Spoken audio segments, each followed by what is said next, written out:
Why she wants you to be potent. Hello everybody, and welcome to Male Wisdom. I'm here to talk to you about an important topic, potency. Many people think that it's just about getting an erection or ejaculating, but there's so much more to it. Being potent means having the energy and vitality to connect with your partner on all levels and create a deeper connection. So, if you're interested in learning more, stick around. Be sure to like this video and subscribe to my channel for more videos like this in the future. A woman's best interest is to search for the most potent sperm. It is something that I have experienced firsthand.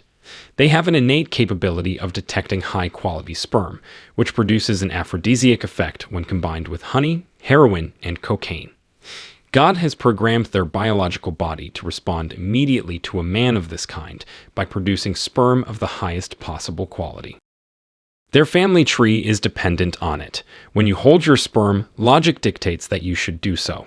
Its energy spreads forth from within in a radiating fashion. Women who scream are being alerted to the presence of a sexual aura by a bat signal. I'm very dot, and gosh, those people come looking for a better quality of life. The quality of the sperm that inhabits a body determines the child's intelligence, strength, vitality, and future. Unconsciously and without realizing it, women look for this quality in a potential partner in men.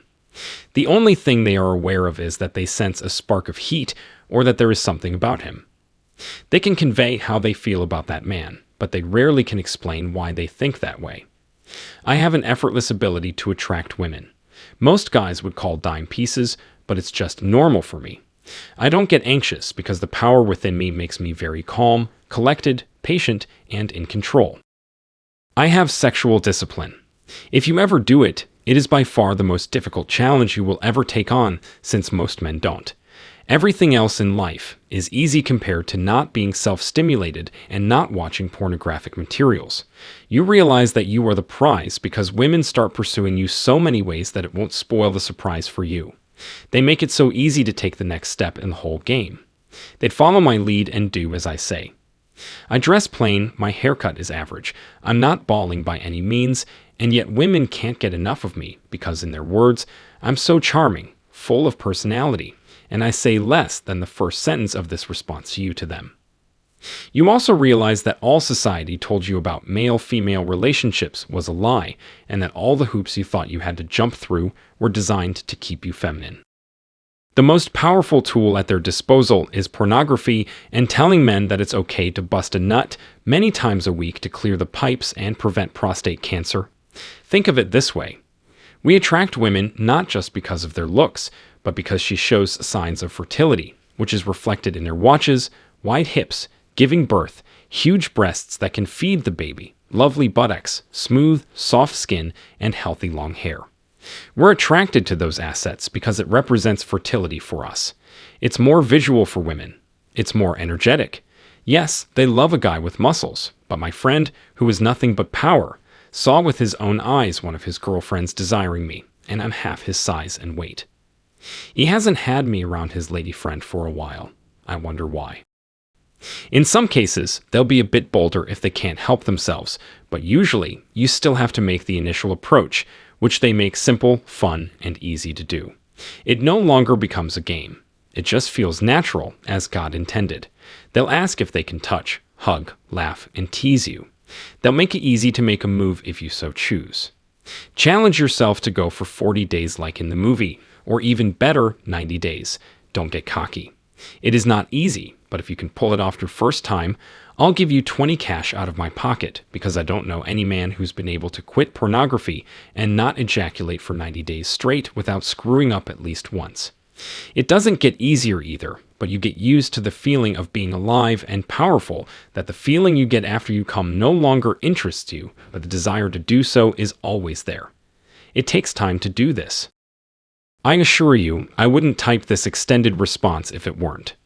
Lastly, many men will doubt this and say placebo, or it's all in your mind. Man, I wish you would think if I could get away with self-stimulating all the time and feeling that wonderful feeling of release without consequences. I wouldn't do it 24/7. Do you think if I could look at ice cream all day, I wouldn't do it? If it meant I wouldn't get fat and sick? Yeah, I would. Let's look first at the supposed benefits of no self-stimulation. Proponents of masturbation abstinence insist that avoiding self-pleasure has several hugely significant effects on your body and mind. But we need to debunk some of the benefits these NoFap practitioners report. While some men swear by them, the evidence is purely anecdotal, and science hasn't confirmed that these effects are as likely as is suggested. The first is testosterone. Anti-masturbation initiatives, such as No Nut November, began online as a consequence of a particular study that suggested that refraining from masturbation for a week caused a 45.7% increase in testosterone levels. Other claims have come from this belief, such as the idea that not masturbating helps you build muscle. While this one study suggested that abstinence boosts testosterone levels, others disagree, however. The link between masturbation and testosterone is highly uncertain. One study, for example, has shown that testosterone increases after ejaculation, while another suggested that self-pleasure does not affect your hormones. Another supposed positive effect of not self-stimulating is that it increases your concentration and your productivity. This is often linked to the testosterone theory cited above, but also to the idea, which is as old as time itself, that athletes or soldiers should refrain before their big day. While many men have reported a more outstanding dedication to a given task during periods of abstinence, one recent study has shown that sexual abstinence does not improve your performance the next day, nor vice versa. There's no evidence at all that not masturbating improves your focus. It may even decrease it if you are someone with a high sex drive. Similarly, some abstinent men claim that one of the significant effects of not masturbating is on their mood and levels of stress. They claim to be happier, they note being less stressed, and they report an increased sense of general well-being. Finally, it has been argued that abstinence from masturbation positively affects your sexual health, including helping sperm health, curing erectile dysfunction, and changing unhealthy attitudes towards intercourse in women. It has also been cited as a way to tackle pornography addiction too. The thing is, human life is designed so that our actions have reactions and consequences. As men, we are doubly responsible because we are designed to be disciplined to create and recreate an orderly world as above, so below for us. Freedom is in self-control for women. Space is instead of control concerning a man who is in control of himself. His environment, his finances, his world, his reality. There were many times when I would be in a lousy mood and attract women, and other times when I would be in a great mood after ejaculating and repelling women. We are energy beings first, not the mind. Our mind is second to our heart. Our auras attract the experiences we desire. This is why when people ask me how I started making money in my business, all of a sudden, I tell them about energy.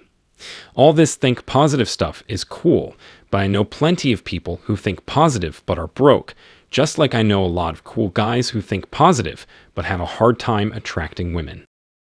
It's all in the energy. Having a good mindset is beneficial, but I remember being painfully shy and awkward around women, and they still wanted to be my girlfriend. The attraction has much less to do with our mindset than we think. It's the energy aura you're putting out into the world. That is what draws women in. That's what they feel. That's what they sense, and I don't know how they know, but they can usually tell when you're doing something you shouldn't be doing, releasing behind the scenes. What's hid in the dark always comes to light. Suppose you do manage to attract women in that condition. In that case, you're attracting the women you are, so it will never be the women you want or think you want. But the women who vibe on your level wish to increase your vibe and attract them mentally and emotionally, stable women with morals, wife material, feminine, kind, sweet, and submissive. It would help if you allowed your life force energy sperm your masculinity to build within you.